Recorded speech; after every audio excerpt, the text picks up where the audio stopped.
Fala, meu povo! Tudo certo? Tô de volta aqui porque é o seguinte: acabou a segunda rodada do Mundial, a gente já tá quase chegando na fase final da competição. Tá passando rápido até demais isso daí. Esse negócio de Copa do Mundo durar só um mês, eu não sei não, hein? Aumenta a quantidade de clubes e sempre fica só durando um mês. Mas o fato de hoje, ele é bom demais, ele é especial, porque todos os brasileiros terminaram a segunda rodada da Copa do Mundo de Clubes liderando seus respectivos grupos. Então temos Fluminense, Flamengo, Botafogo e Palmeiras no topo de cada um dos seus grupos. A gente vai falar um pouquinho disso, vai falar também um pouquinho de cada jogo da última rodada, de cada jogo da próxima rodada. Então já vou pedir para você deixar o seu like no vídeo, espaço livre nos comentários e, claro, se inscrever no canal se você não está inscrito. Então vamos embora falar sobre, começando pelo Palmeiras. O Palmeiras, que na primeira rodada tinha enfrentado o Porto e tinha ficado num placar de 0-0, até pela grande atuação do goleiro reserva do Porto, né, que assim tá para ser o substituto do Diogo Costa. Dessa vez o Palmeiras venceu por 2-0 o Al Ahly do Egito. E uma das discussões que eu quero abrir nesse vídeo aqui é sobre o tamanho do clube. Eu acho bobo, eu acho até desnecessário, mas criou-se um assunto do Palmeiras ser ou não maior do que o Al-Ahly. E, assim, a gente sabe que o time egípcio é talvez o maior time do continente africano. A gente tem até a identidade dele como o Real Madrid da África. Então, assim, não vou fazer comparação aqui, até porque são continentes diferentes, de história diferente, de envolvimento com o futebol diferente. Né? A força do Al-Ahly no Egito, na África, é diferente da força do Palmeiras no Brasil e na América do Sul. Ainda mais que a gente tem outros países que são muito tradicionais em títulos continentais. A gente tem a Argentina, a gente tem o Uruguai, que brigam muitas das vezes com os nossos times. Claro, hoje a gente é a maior força do continente, mas esse lugar foi tomado por esses dois países por muitos momentos da história. Mas vamos falar aqui do Mundial, porque o Palmeiras venceu por 2-0, um gol contra, um gol do Flaco Lopes, e um dos termos que eu já quero usar aqui pela primeira vez é a vitória tática. Por que da vitória tática?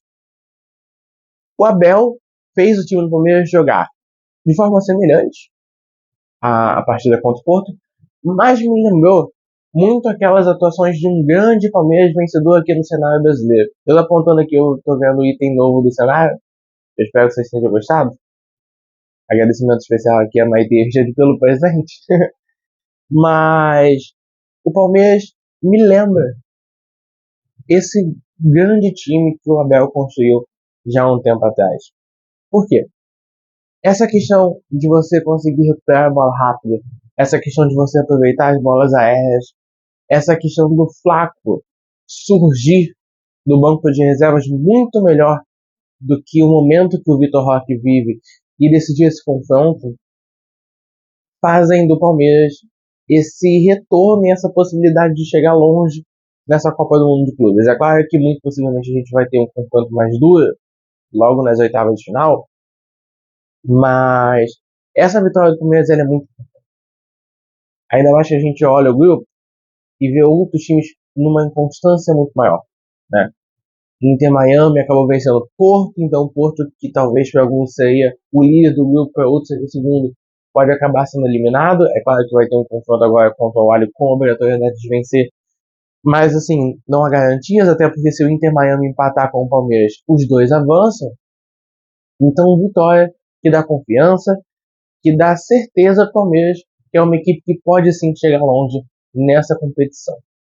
Voltando um pouquinho para falar de Flaco Lopes, o Flaco, ele nem sempre foi muito linear no Palmeiras, né? Ele não foi um crescimento. Só que nesse momento que o Vitor Roque chega e ainda não desempenha o melhor dele, aliás, já faz um tempo que o Vitor Roque não desempenha o melhor dele, né? Talvez seja desde a última passagem no Brasil, o Flaco melhora. O Flaco sente o peso e entra melhor e joga mais. O Palmeiras passou por algumas dificuldades com essa posição, né? O Rony, que não fez um bom último ano, o Merentiel, que fez o gol nessa rodada do Mundial também não foi muito bem aproveitado pela equipe. Mas o Flaco mostra sinais de melhoras. E é importante a gente entender isso, porque o Flaco fez grandes números jogando na Argentina. E a gente não viu esse Flaco aqui no futebol brasileiro. A gente começa a entender toda a construção de carreira do Flaco no Lanús nessa temporada do Palmeiras. Palmeiras líder do seu grupo, Inter Miami em segundo, também com 4 pontos, e com um pontinho no grupo, Porto em terceiro e Al Ahly na quarta colocação. Vamos já do grupo A para o B para falar do Botafogo. Que assim, que loucura o que o Botafogo fez. Absurdo o que o Botafogo fez. Não só o Botafogo conseguiu a primeira vitória de um time latino-americano contra... Latino não, perdão. Sul-americano contra um europeu no Mundial desde 2012, a vitória do Corinthians contra o Chelsea, como uma vitória de V maiúsculo, por toda a construção do resultado. Por tudo que foi a partida. Seja em campo ou fora dele.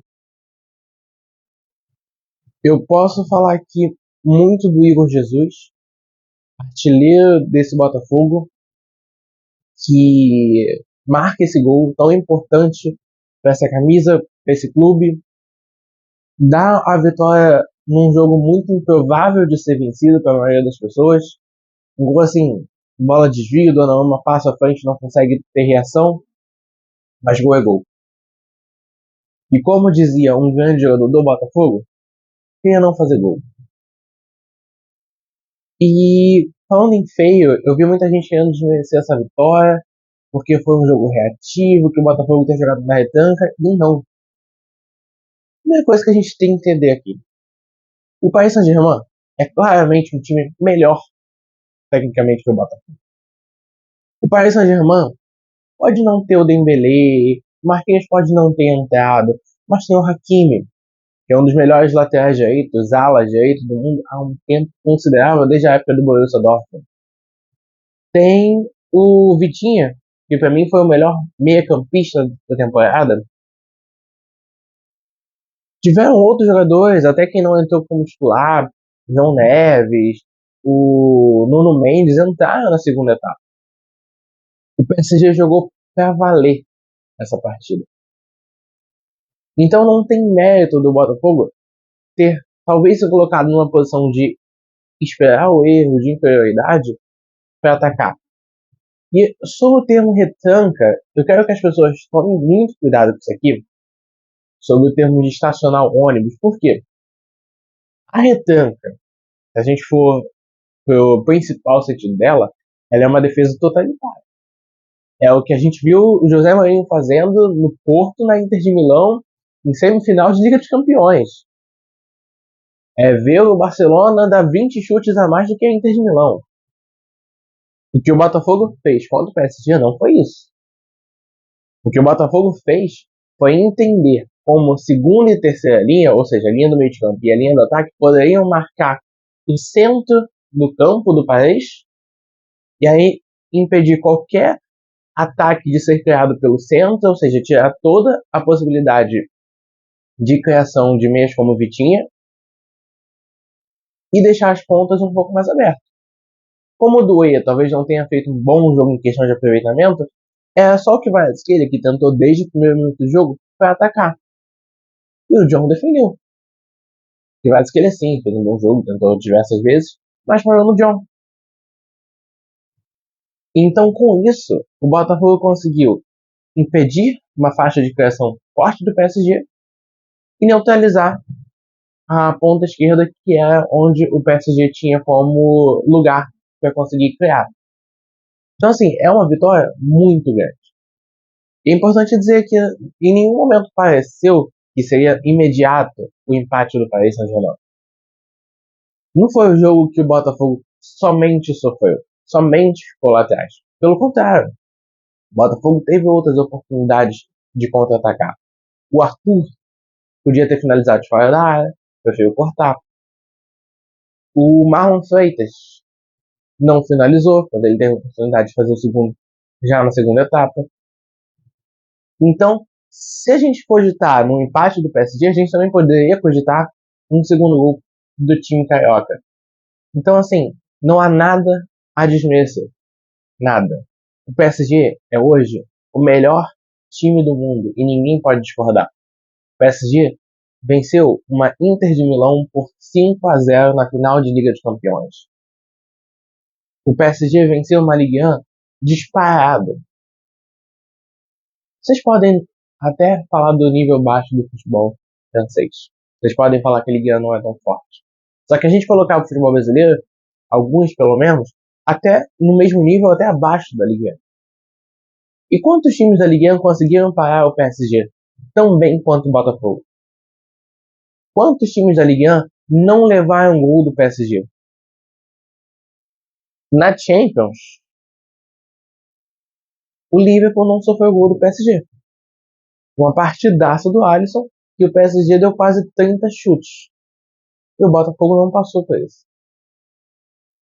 Me chama muita atenção nesse jogo a fala de ambos os treinadores. Né? O Renato Paiva antes do jogo, que fala que o cemitério do futebol está cheio de favoritos, que é uma frase muito carregada de muito peso.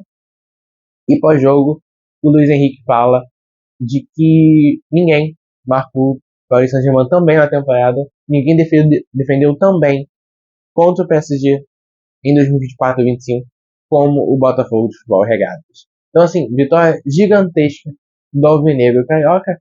Então, já que a gente está falando do Rio de Janeiro, o Botafogo que já é líder do grupo, vamos falar de outro time que venceu, que é o Flamengo, que venceu um Chelsea mais instável. Você não tinha a mesma dificuldade, eu posso dizer assim, de vencer o Chelsea, vencer o PSG, o que também não diminuiu a vitória do Flamengo, e fez uma partida diferente. O Flamengo propôs o jogo, né? E eu vou reutilizar o termo que eu usei no jogo contra o Palmeiras e falar de vitória técnica e tática aqui também. Por quê? Felipe Luiz ele surge como uma espécie de um novo treinador, de novas ideias, de que entendia os jogadores. Então ele ganha esse respaldo muito cedo pela torcida do Flamengo, que tanto critica, decidiu abraçar. E em alguns momentos esse respaldo foi perdido durante a atual temporada.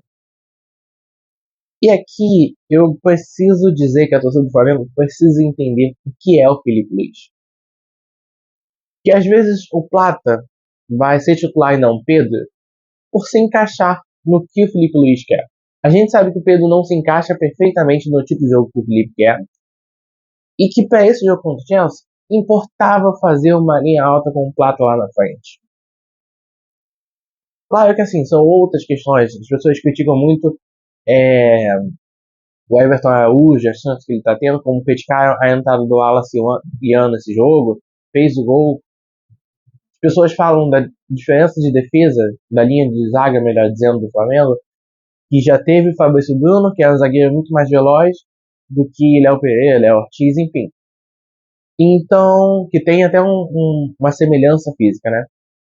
Então as pessoas precisam entender que o Felipe Luiz ele fala muito dessa questão do treinador conseguista e o melhor jogador, mas dentro da filosofia dele. Então, se o Felipe quiser e ousar fazer alterações que a torcida não vai gostar, ele vai fazer, porque é natural do Felipe como pessoa e como treinador. Na saída da Arrascaeta, eu vi muita gente entendendo aquilo ali como um atestado de derrota. Não. Então, é preciso calma e é preciso entender o Felipe Luiz.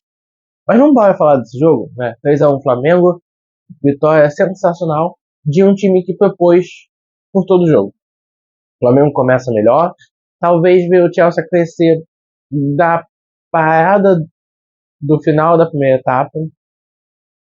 E é um momento do Chelsea no jogo, é quando o Pedro Neto acho que consegue abusar mais da defesa do Flamengo. Inclusive um jogo bem fraco no completo, principalmente defensivamente, do Wesley, que mostra ter essas dificuldades quando enfrenta times mais fortes, seleções mais fortes também, né? E o Chelsea consegue atacar durante esse tempo. O segundo tempo volta a ser do Flamengo. O segundo tempo volta a ser do Flamengo. O time que propõe o ataque, o time que consegue fazer 2 gols numa diferença de 4 minutos. E, novamente, o Bruno Henrique aparece sendo esse cara decisivo, esse cara importante. Agora, sem mais o Gabriel para fazer uma dupla de ataque, o Bruno tem ainda mais esse protagonismo, talvez não jogo a jogo, mas sim nesses momentos e nos detalhes mais importantes, né? Então, assim, eu falei da questão de desmerecer o Botafogo pela forma de jogar. O Flamengo jogou de um modo completamente diferente, muito mais ofensivo, linhas mais altas, conseguiu vencer. Importante é o resultado, gente. Importante é a vitória. Bom desempenho as duas equipes tiveram, com o Palmeiras 3 equipes tiveram, e as 3 conseguiram vencer, as 3 chegaram na primeira colocação de seus grupos. Quem eu vou dizer que não teve um bom desempenho, mas ainda assim conseguiu vencer, foi o Fluminense, né? Talvez tenha tido o melhor desempenho entre os brasileiros na primeira rodada, e na segunda rodada, o time pareceu não existir no começo do jogo. A gente pode pensar se é algo relacionado às alterações, ao Cano ter entrado e ter feito uma partida bem fraca, ao Ganso ter entrado e a gente ter visto claramente que ele não está na melhor condição. Também as saídas do René para o Freitas, a saída do Samuel Xavier para o Guga, que também não foram bem. E para mim isso explica já bastante do Fluminense não ter tido a mesma garra do primeiro jogo. Talvez também por um pouco de confiança.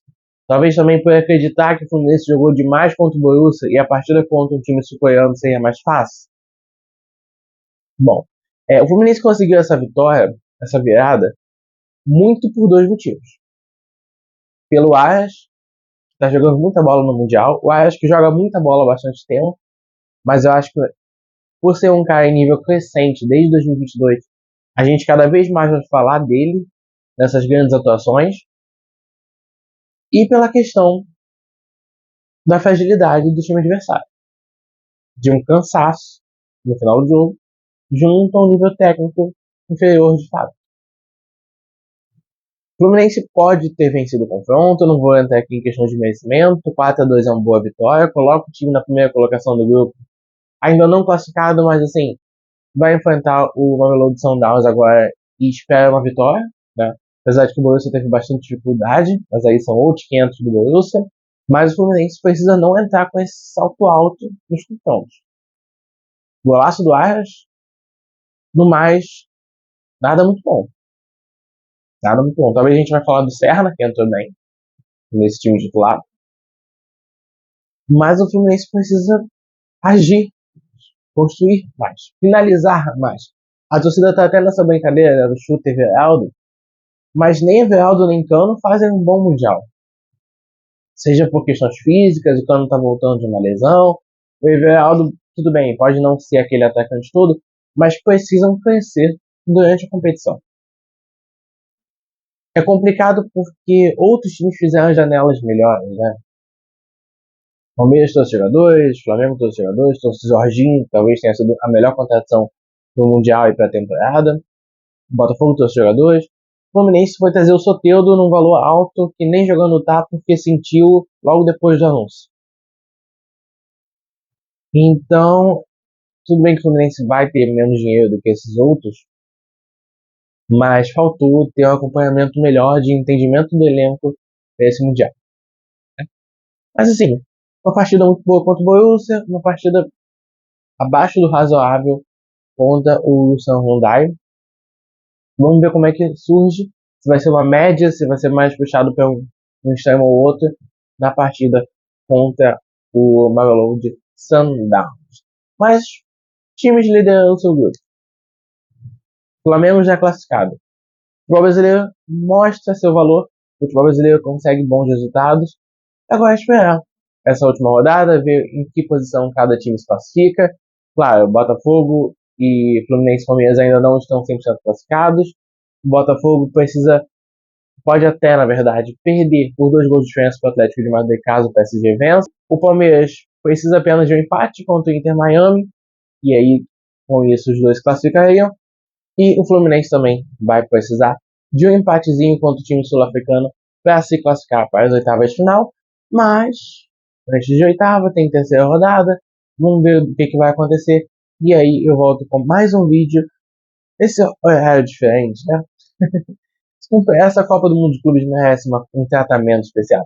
Novamente eu vou pedir para você deixar o like nesse vídeo, espaço aberto nos comentários. Não se esqueça de se inscrever no canal, que eu vou ficando por aqui. Fui!